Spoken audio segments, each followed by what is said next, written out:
Hey friends, if you wish to use Discord via the web browser, then it's super easy.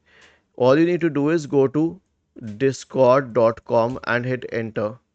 Now click on login and wait.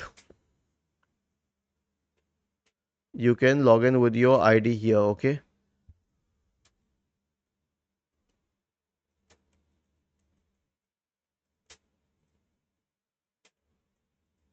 Okay.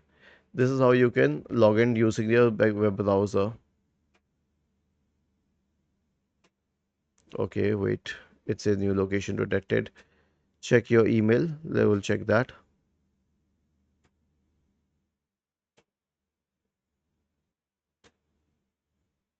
We'll have to verify out on the email ID, which I will do right now. Okay, so I'm verifying the login on my email ID.